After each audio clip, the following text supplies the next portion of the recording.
towards where Davy Rogers is up. Rogers swings the left. What a goal by Davy Rogers! Not one person in this stadium seen this. You can see the guards behind the goal at the main stand. They will be investigating Shelbourne for robbery. They have absolutely mugged Sligo United here at Dundalk. And find the goal! Harry Wood, the jersey's off.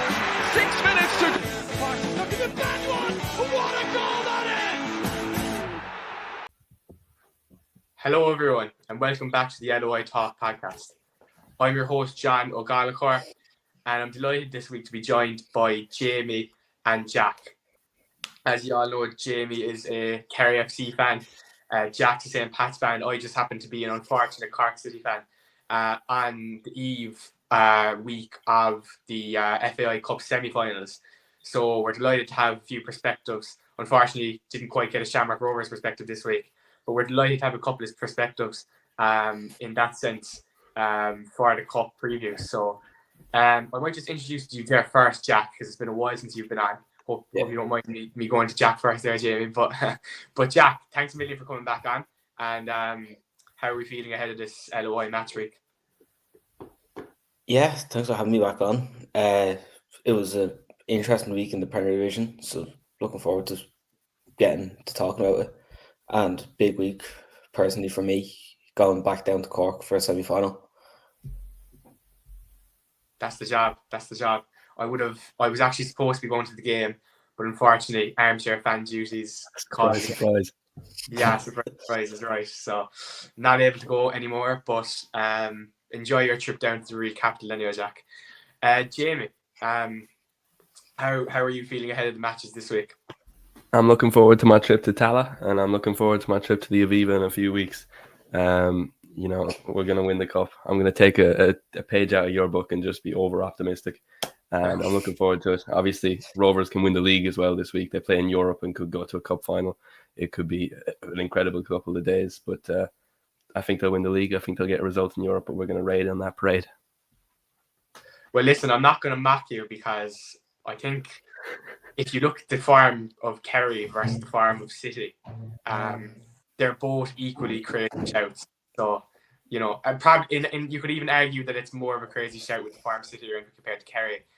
Kerry probably are in better form despite being in a bit of a worse division, but that's, so I literally cannot mock you there. But we'll just have to see. I mean, that's a Munster final. That would be absolutely incredible.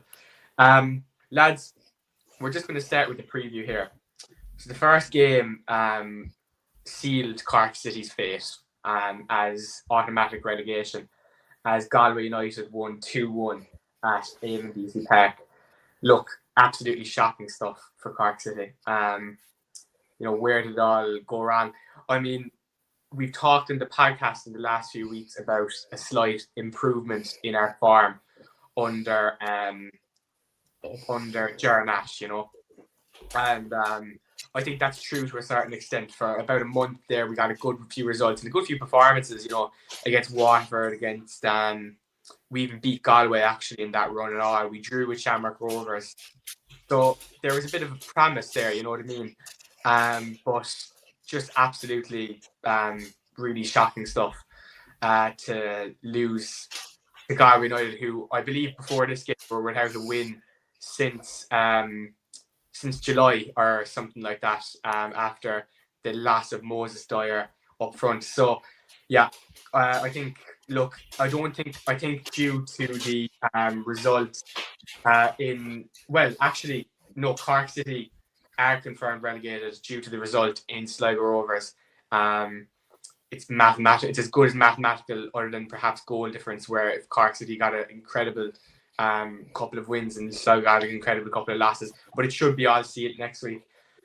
What's interesting to me from my perspective is I'm seeing an awful lot of bashing online of Dermot Usher, the owner, but there's actually not much bashing of Ger Nash, lads, and I think that's very fascinating because absolutely there's a problem there with the ownership. They seem to be out of touch. They're charging extortionate fees to fans, quite frankly, to go to matches. However, yeah, perhaps people have seen these couple of results we got in the last week, few weeks, and seem to think that Ger Nash perhaps is the man to take us forward in the first division. Or maybe people are just interested in putting all their focus on the ownership. I'm not too sure. But yeah, I think that would be very interesting to see who stays on between Nash. If Nash stays on next season along with David Moyler, Mark McNulty, and so on, which is a stacked backroom staff, by the way. You know what I mean? So yeah, it's really shocking. But you have to give credit to Galway as well. In fairness to to pick up a win after being in such poor form. But I think in some ways it was coming for Galway, because I was really impressed by their performance against St. Pat's in the Cup. I think they were unlucky not to be a goal or two ahead in the first half.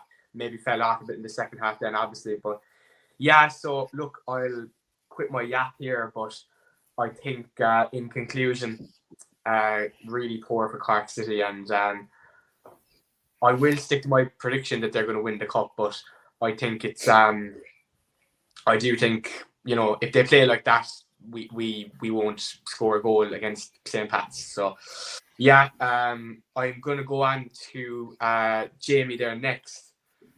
Just for your opinion on Galway Cork City there, Jamie. I'm not sure where you at this one, but obviously, yeah, a very very poor result for Cork City. Yeah, last time Galway won a game was St. Pat's. They beat them 3-1 in June. Like you said, Moses Dyer was still the club. He didn't score in the game, but he was still playing. But you just sort of feel like this is probably the best result entertainment-wise. I don't think anyone actually fancies City to stay up, but Galway winning, all of a sudden, there's three teams that could potentially fall in that playoff: Waterford, Sligo, and Galway. Well, Sligo are kind of moving ahead anyways, but you know what I mean? Yeah, I mean, look, to concede 2 goals to Galway is a bit embarrassing considering their goal scoring form. If that doesn't tell you Cork City are just not a Premier Division team, what else will? Yeah, I mean, look, we all know it was happening for weeks, and it's just a confirmation, the nail in the coffin. Yeah, but look, I look forward to them easily winning the first division and repeating the cycle for year on, year out. That could feasibly happen for sure. We do seem to do okay when we get back down to the first division, but at the end of the day, without being arrogant, for a club of Cork City's size, that's no good. You've got to be making more of a dent in the Premier Division than we have been over the last years. But Jack, very poor result for Cork City. What did you make of it yourself? I'm personally buzzing with this result because it just damns on Cork coming into the semi-final. The only shining light from it was Alex Nolan, unfortunately, former Pats player, but he scored a really good goal, and then they kind of just fell apart for Cork, especially in the second half. Like their back four, they kind of just crumbled a bit. I don't think that's to blame on Ger Nash. It's definitely not Dermot O'Shea. He's not the one controlling the players. I don't know why City fans are complaining about on-field performances for Dermot O'Shea. Ticket price is fair enough. My jaw dropped when I bought my ticket for the semi-final, but yeah, it'll be interesting to see the relegation playoff now, especially Waterford and Galway. I think Sligo kind of saved themselves a bit. Yeah, it's a good point you make, and I'm sure some Cork City fans wouldn't be too happy with your comments on Dermot O'Shea, I suppose. But I suppose, do you not maybe think though that with Cork City being in such a turmoil position, essentially since he came in, does he not bear any responsibility for that, in your opinion? He definitely does, but he's the club owner at the end of the day. But it's not him on the sideline. It's up to the players and Ger Nash. But he's given loads of financials to the club, money wise. Paying 25 quid for a ticket, you have to be giving money to it. But it doesn't seem to be coming back in. Seanie Maguire, Rory Keaton, but it's just not happening, especially at the back. There might need to be improvement there, I suppose. That's the only argument I can make for Dermot O'Shea. It's a fair point because, Peter Kelleher came in as well. Adam Moose who came in, I know he hasn't really played, Rory Feely and so on. It is a fascinating point you make, Jack, because perhaps, it's actually very reminiscent of, I suppose, Manchester United's situation of putting loads of money in but not actually put much in return. But look, we're limited in time and we've got to get to other clubs. We don't want to just focus on one club, but it's a couple of interesting points you make for sure. I think one food for thought for Cork City fans. But to move on anyway, another Munster club who seems to be really struggling. Shelbourne FC 2, Waterford FC 1, and this was actually the final lay in the coffin for Waterford's former Scouts manager John Coleman. Quite a poor result for Waterford again. No win since the 25th of July, I believe. Obviously, John Coleman came in and had a really strong impact at the start. I think they won something like 4, maybe 5 games in a row, something along those lines. Anyway,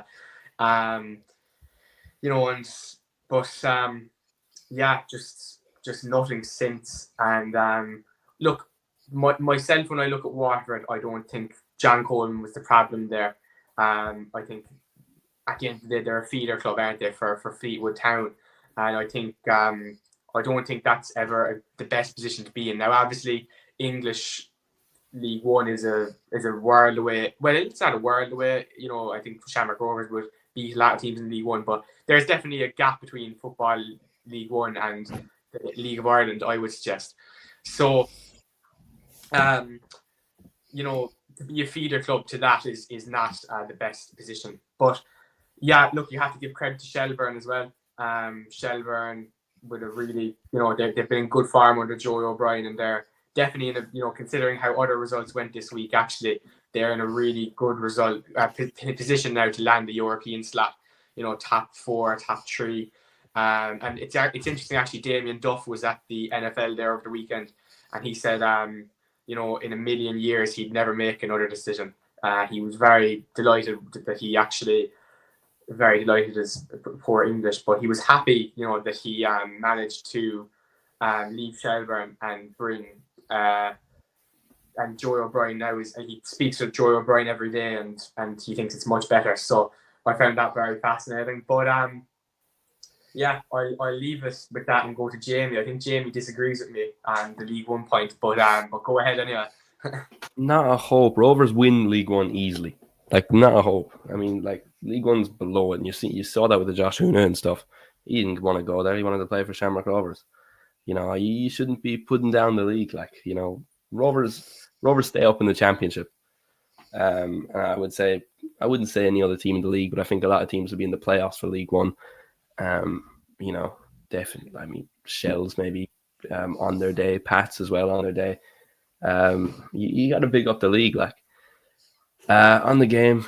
While Galway have a problem scoring goals, Waterford have conceding one of them, and that makes a really interesting final game of the season. They play each other, which could decide the playoff spot. I look forward to that one. Shells, it's just about getting Europe at this stage. There's no league title to play for anymore. They're not defending it. Their defense is over, essentially. They can't win the league mathematically. There's no cup. They're in Europe, but I think the main focus will be to get a few good results in Europe, don't get me wrong, but the main aim of the season, I think you'll take just qualifying for Europe, and getting 3 points against Waterford is a good start to that. Yeah, for sure. I think Shells will be I think they'll be obviously they'll be very happy with that result. And from a European perspective, it just brings them a little bit closer. Obviously, we had that discussion last week that perhaps Shells is the worst title defence in our memory. I think it's definitely up there with a shout.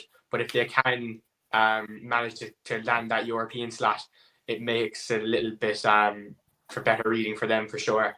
But Jack, how did Shells 2-1 Talca Park against Waterford? What did you make of this one? This was a really, really strong display by Shells at the back, especially. I know they got the leaky goal, but players like Mbang, which Cork were unfortunate to lose, and then the two expats boys, Paddy Barrett and Sam Bowen, played out of their skin.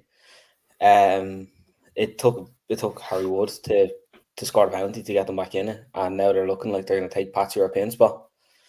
Unfortunately, it's the truth, and fair play to them, I suppose. Fair play. That's one way of that's a humble way of looking at it. Yeah, no, it's look. I think they're in pole position now for that playoff spot. Next game up, a massive win for Shamrock Rovers, 2-1 at Tala against Bows. Actually, their first win of the season against Bows this year so far. So, look, I think I actually, I might be an armchair fan, but that doesn't mean I don't watch games, and I didn't get around to watching this one. A good display from Rovers, but I think Bows can be proud of the effort they put in at the same time. Look, Matt Healy, obviously City fans don't like him, and that's understandable. But what a player, lads! I think he, unless Rovers can maybe make it to the Europa League or even the Champions League, I think he will get a really big move somewhere. And that's not me putting down the league at all, but that's genuinely just, I think Matt Healy is good enough to play at a very high level. And he has age on his side as well. But yeah, Bows a good account of themselves, and I think I don't think Bows would be too disheartened that they can't still make Europe and that it can't still be a solid season. Look, Bows are somewhat of a sleeping giant. They want to be up there properly challenging Rovers for the title. They don't want to just be, having kind of gleeful defeats and, just looking good. But no, I really do believe that they will still seal that maybe second or third slot, but a real effort will have to be needed for that, because they've still got Drogheda, Derry, even St. Pat's and Shells breathing down their neck, so it's not going to be easy. But yeah, Shamrock Rovers, by the way, with all my waffle, didn't mention that puts them, I think, a point away from winning the league now. If they get a point next week or this week coming, they win the titles. So very impressive season from Stephen Bradley's men. And I think, they deserve a huge kudos for how they've performed. Jamie, how did you see this one, Shamrock Rovers Bows? Yeah, we were talking last week, and I fancy Bows just to do it, win all 4 games is their, I suppose, trophy for the season. But Rovers got the victory in front of a sold-out crowd. They are sort of just shoulders above everyone else in the league. Form goes out the window in derbies, and anyone can play as good as they like. But when Shamrock Rovers are on it, I don't think there's any team in the league that can beat them. Now, it's not like this was an entirely convincing performance, but I think it's what you want to beat your rivals going into a European campaign, going into an FAI Cup semi-final. I don't think Bows will be too disheartened about it, going away to Shamrock Rovers, even though they won there previously this season, isn't a bad result. And when you're taking 9 points from 12 from the best team in the league, you can't really complain. I still think they'll be one of the favourites for a European spot, and I think Rovers win the league this week if Sligo get a result at Derry. So, yeah, like I said at the start of the podcast, could be a very good week for Rovers. Absolutely. Jack, how did you see this one going here? How did you see this one? Shamrock Rovers essentially clinching the title against their arch rivals Bows. Yeah, it was a good watch from a neutral perspective, I suppose. It just shows the class of Shamrock Rovers. Bows can hold their heads high out. They had some chances. Arguably could have had a penalty as well, but that's a story for Bows fans to cry about, I suppose. It just shows how, like Jamie said, just how good Rovers are on the ball, off the ball. Wing play with players like Josh Honahan and Danny Grant, especially loved by Bows. Danny Manger as well. It just shows the quality, and then off the bench as well, even the likes of Aaron Green coming on. It's annoyingly good how good they are, and they're going to do well in Europe this week as well. For sure, and we will get onto those European games. Big times in LOI history at the moment. But anyway, to swiftly move on with our review, Drogheda, Derry City at Sullivan and Lamb Park. Drogheda won, Derry City won. Obviously, Drogheda win here would have actually sealed the league for Rovers, but Derry managed to grab an equaliser. Big news out of Derry today as well. Michael Duffy has signed a long-term contract, so I think that's a huge coup for them. One of the best players in the league this season and one of the best players in Ireland for a long time. So yeah, that's a huge coup for Derry City. So yeah, I think Drogheda have continued their impressive season. We forget for some of this first bit of the season they were actually top of the league. They haven't quite maintained that form, but they have, put a very good account of themselves there under Kevin Doherty. So, Jamie, how obviously this game could have sealed the fate for the league title. But other than that, how did you see this one? I think we both said 1-1 last week, so we predicted it right. A rare correct prediction. Yeah, it feels like Drogheda have played Derry like 7 or 8 times this season. It does feel like they play each other every other week. Yeah, I mean, look, it was to be expected. I think it's hard to beat Drogheda at home. They're one of the best teams in the league at home, especially when they score first. So Derry did well to get a result. For sure. Look, I suppose it's a very tough place to go. So Derry, in some ways, it could be a point that if they do make Europe at the end of the season, could be very valuable to them. But on the flip side, if they're 2 points off, maybe they'll be looking at this result very, not that way. Jack, how did you see this one here, Drogheda Derry? I didn't see much of this game. I saw Derek Graham scored a really good goal though. It's put Drogheda back in the general area of it. That this is the 5th or 4th now or something like that. Very, very, very close to the likes of Bowes and I think they're 4th, so they're behind Pats and Shells, but it still keeps them up there. And I wouldn't be shocked if they stay there and contend with Europe. In terms of Derry, it was quite flat from Derry. That Danny Mullen getting the goal. It was fairly flat. Although Drogheda is a difficult place to go, it was a poor look from Derry apparently. For sure. Next game we have, lads, in the final game we have to review from the Premier Division.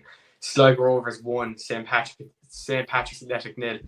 Now, I am kind of paraphrasing here, so forgive me. However, I believe Sligo Rovers are the team after Shamrock Rovers to have the best form, league form in the past 14 or something like that. If anyone wants to correct me, work away. But they are an extremely impressive form, and that's ultimately what's drawn them out of the depths of despair out of 10th. So, I think, extremely impressive on their part. But obviously, we're looking forward to hear Jack's side of it as well. A really underwhelming season for St. Pat's. I think they were most people's favourites for the league title, and they just haven't challenged. And look, if they challenged and lost nobly in the way that Bohs lost in a noble way to Shamrock Rovers this week, then you would say something. But yeah, it's with the players they have. I mean, I was watching Andrew Lanigan's live stream. Shout out to Andrew, good friend of the show. And he said that he would actually sell El Bizzedi, for example. But in some ways, could you blame him? I mean, I'm very intrigued to hear Jack's taking a while, but El Bizzedi, that's just one example of a player who's clearly underperformed this season. But anyway, we'll go to Jamie first, and I'll get Jack to hold that thought. But Jamie, how Sligo in extremely good form. How did you see this one yourself? Yeah, you stole my tweet. You stole my stat about them having the most points in the last 14 games. Look, it's kind of the thing they've been doing for seasons. John Russell, he gets a new squad at the start of the season. Half their players leave. They bring in a bunch of new ones. They don't really start off well, and then they finish the season well. Really well now. Like Jack said a little bit earlier, like you would kind of say they're definitely going to stay up at this stage. Like form-wise, they should continue to pick up points. They could pick up points again this coming game week. good result, really positive result for them. Back-to-back wins in the Connacht Derby and then beating Pats. They'll just be really happy. I think there's you have to give them credit for the way they've bounced back from the defeat to Kerry in the cup. Like the way they lost that was very embarrassing. It would have brought your confidence down a lot, but then they've just turned it around so well. I think Sligo fans will ultimately be happy with the season because of the strong end they've had. I think we said a few weeks ago that, obviously after Stephen Bradley, who was kind of in a league of his own, I think Kevin Doherty would be a great shout as well. But is John Russell in line for manager of the season? So, Jack, I might put that to you. But also, obviously, we want to hear your thoughts on St. Pat, so go ahead. Yeah, I mean, you could. It doesn't help that he doesn't start the season well every season, but the way that he's able to get a squad to come back and bounce back it's really, really good to watch. Obviously, when you lose to them, it's not good to watch, especially how poor Pat's performed. Pat's had loads of the ball, but done nothing with it, surprisingly. And it was difficult to get key players on the ball. Like, Melia was off it tonight. The only player I could probably give credit to was Keane Levy, maybe. He was really, really good on the ball. But apart from that, trying to get the ball out to the wings, it just wasn't working. Whether that was down to Sligo just being really, really good defensively, I don't know. It could be. But if we play like that against Cork, it's going to be a more difficult game than most people think. Thank you, Jack. I agree. Now look, it's just going to be two absolutely poor teams fighting if the way it's going. But I do think on our day we have it in us to hurt teams. I'm thinking of the Shamrock Rovers point a few weeks ago, for instance. The team that are apparently good enough to play in the Premier League. Well, he didn't say that, to be fair, but I'm paraphrasing. But anyway, I do think we have it in us to hurt teams. But look, St. Pat's are always going to be a challenge. Anyway, enough waffle about Cork City. I've done that to disgraceful length so far in this 26 minutes. So I'm just going to quickly call out the results in the first division, and then I'll hand it over to Jamie for just a small little synopsis of it. First game was Athlone Town 1, Wexford 2, Kerry FC 1, Treaty United 1, Dundalk 3, UCD 2 in an exhilarating game, Cove Ramblers 4, Finn Harps 1, Bray Wanderers 0, Longford Town 2, and that was all she wrote. Jamie, obviously as our first division correspondent on this particular show, how did you see this weekend fun? Yeah, for about 10 minutes there was a little bit of excitement in the title race. UCD were beating Dundalk and Cove were well ahead against Finn Harps, but Dundalk ended up winning and Cove ended up winning as well. So same story from the majority of the season. Kerry scored a late goal against Treaty United, Shawnee McGrath, and then Treaty scored a goal back at the equaliser just a few minutes later, so that ended up a draw. Longford surprisingly beat Bray, and all of a sudden within a playoff shot, soar Wexford after beating Athlone, result you would expect. So there is a little bit of nerves, particularly at Treaty United, because both Wexford and Longford are kind of creeping up on them a little bit. That's really the only thing to play for at this stage in the season. Dundalk could win the league this week. So I think the only thing really up for grabs is that 5th place playoff spot. It's quite a shame that we won't see an interesting game between Dundalk and Cove in the final game of the season. But I suppose that's just the way. Well, it's unlikely, unless Dundalk lose their next few. Credit to Dundalk. Obviously, a lot of talk's been about Mick McDermott and Cove Ramblers, but Dundalk have silently went about their business and look set to play Premier Division football next season. Just to preview, lads, the games obviously upcoming. We actually only have 2 games to preview due to the FAI Cup action, which we will get into, and the Europe action, which we'll also get into. And those games are Waterford, Drogheda, Derry City, Sligo Rovers. So look, Waterford against Drogheda, goes without saying Waterford are on really poor form. they're struggling a lot at the moment. And they've just brought in, I believe, Lawler as their new manager. So that is, we'll see how he does. Maybe he might get that new manager bounce. Who knows? But yeah, Drogheda, I would be backing for this one. They seem to be losing a bit of a threat up front, I suppose, since they lost Douglas James Taylor in the summer, which seems to be like the most repeated line of this podcast. But it's true, like he's one of the best strikers in the league this year by country miles. So yeah, I'm gonna go 1-0 Drogheda here. Drogheda just to edge it 1-0, making it very spicy down there between Waterford and Galway. Just judging and watching Waterford a few weeks ago when Cork City beat them, I think if I was from a Cove Ramblers perspective, or whoever makes it into the playoffs in the first division, I think I'd be more confident playing Waterford than I would Galway after the way Galway have been playing recently. And not just that, but also John Caulfield's experience, in just getting teams over the line.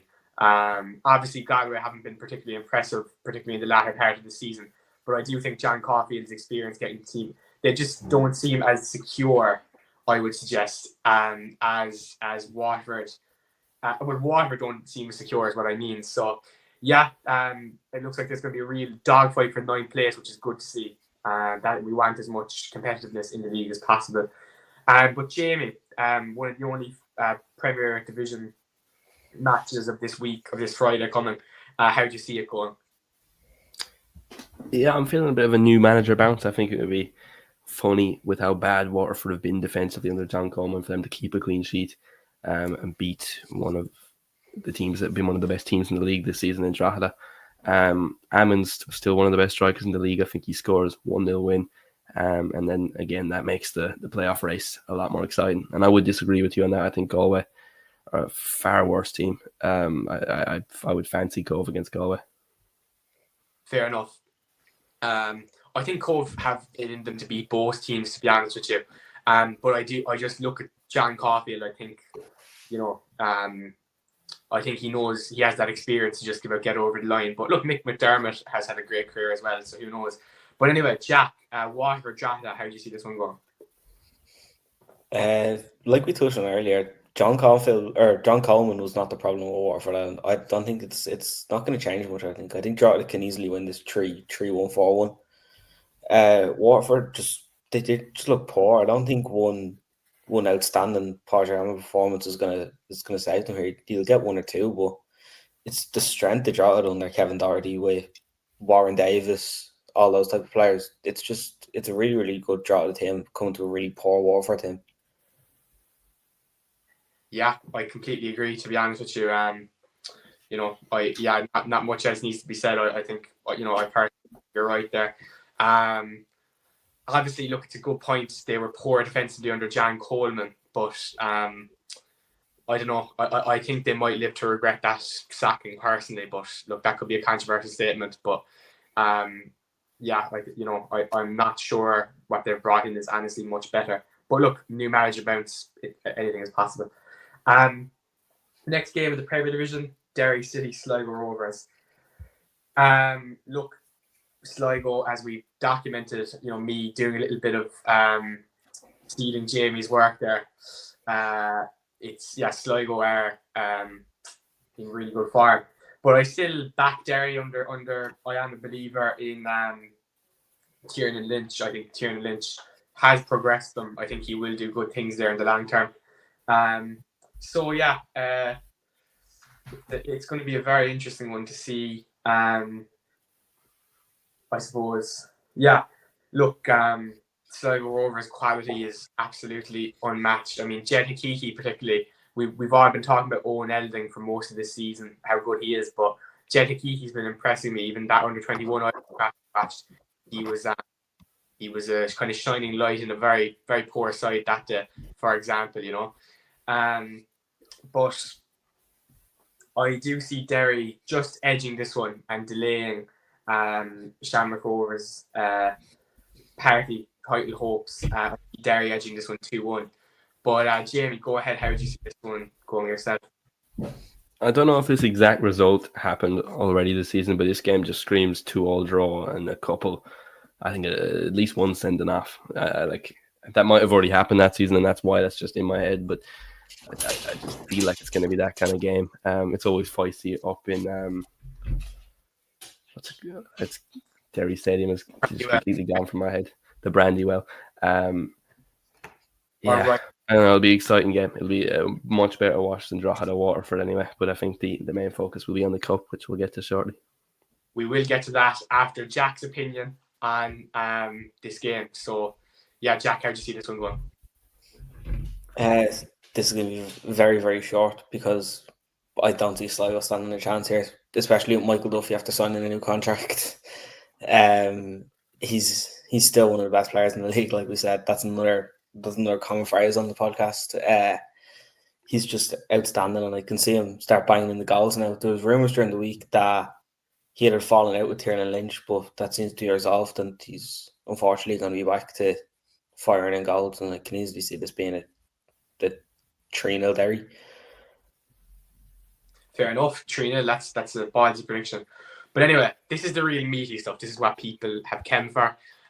It's our opinions on the first division, the FAI Cup, and we just happen to have 3 lads who have. So this semi-final. I'm going to start with over to Jamie. I'm going to start with Shamrock Rovers against Kerry.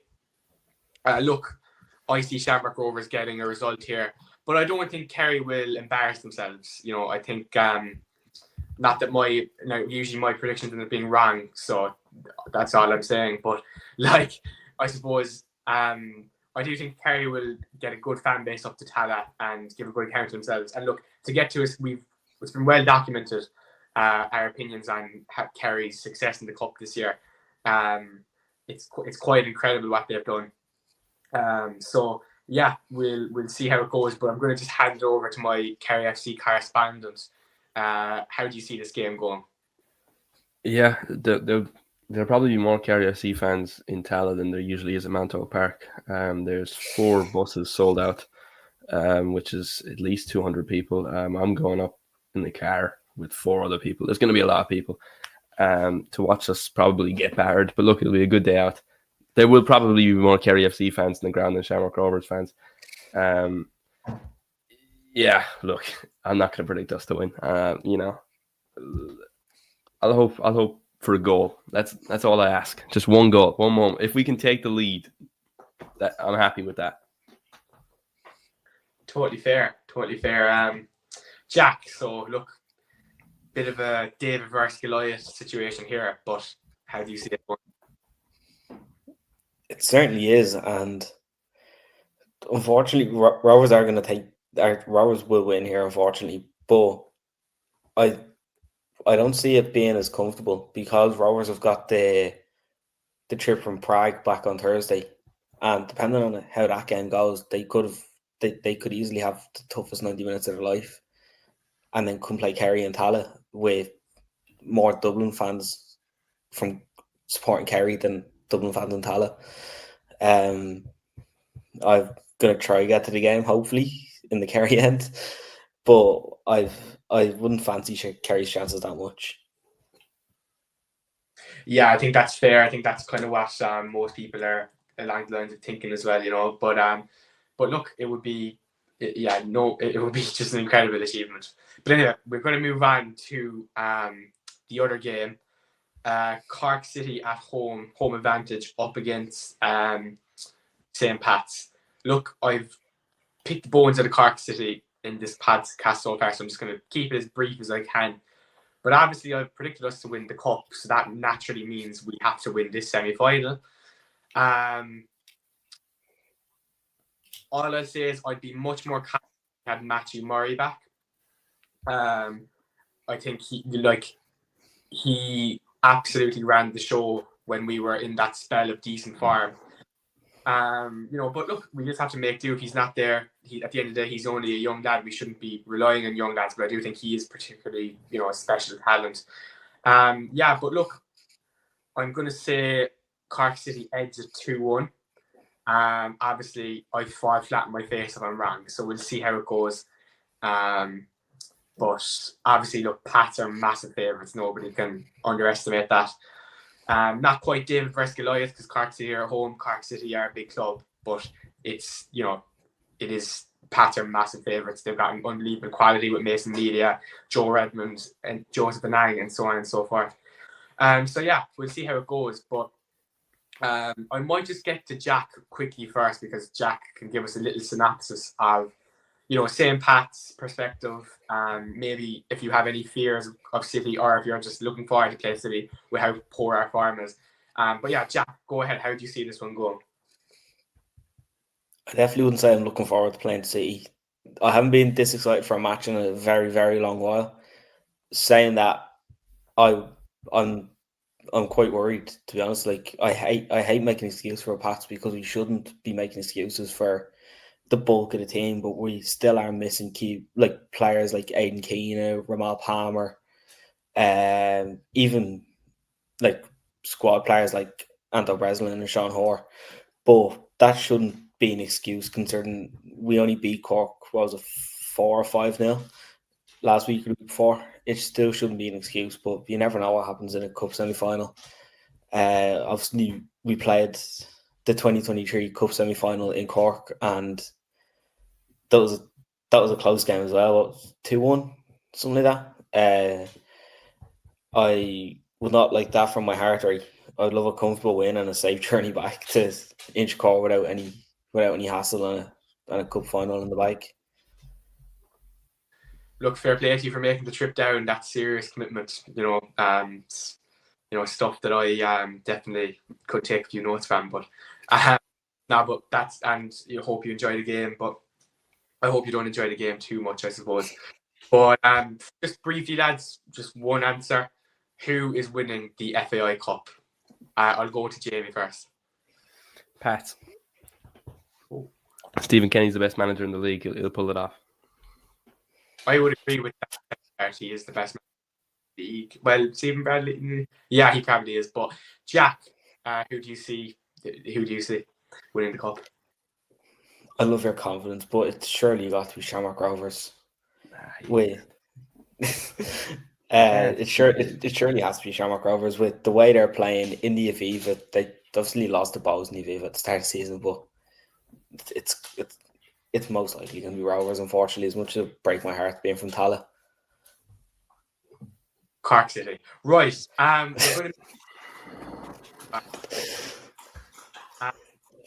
Look, obviously, Cup is always extremely interesting. It's a huge part of our game. But from a European perspective, we face Patrick's in the next in the next week, actually. And the first one we're just going to cover is Shamrock Rovers against Sparta Praha. Now, I just want to bring you lads just through, a little bit about Sparta Praha and a couple of their former players. So, Sparta are a regular European side. They usually make it to the Europa League.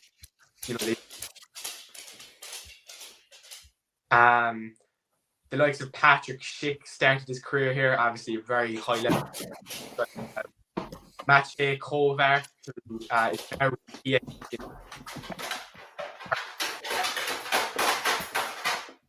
champions. However, he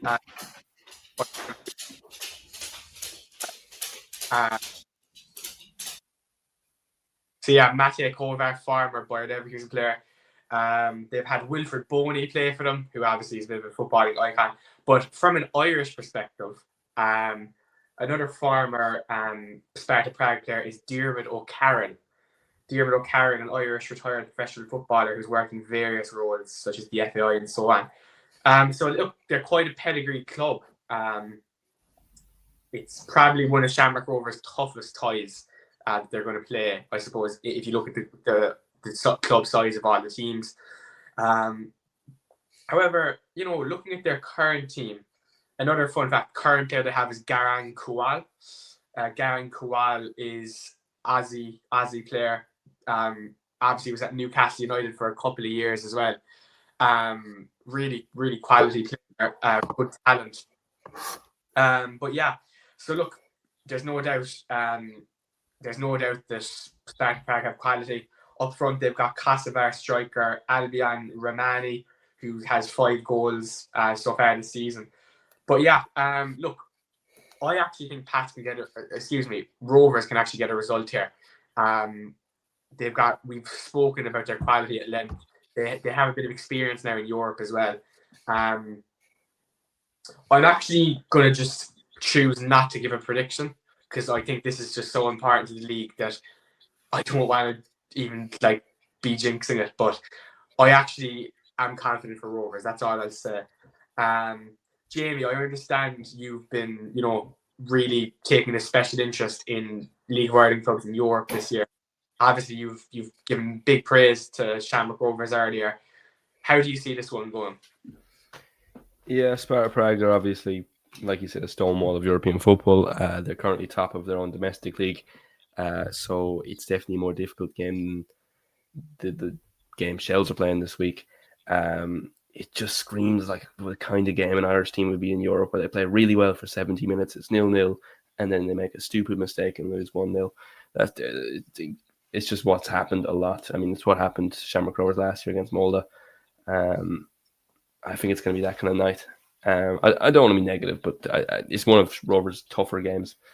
I can see them getting the result, but I think away against the side of the quality of this, I think they'll put in a good performance, but I think they'll ultimately lose. Yeah, that's a fair shout. And look, I don't think Rovers should drop their heads if they lose. I feel kind of dirty, supporting Rovers, but I do hope both teams get. Well, what I will say is, I hope all their players get injured and they can't field the team Sunday. Fair. Oh my god! But yeah, I've kind of lost my train of thought there. Let's just go to Jack.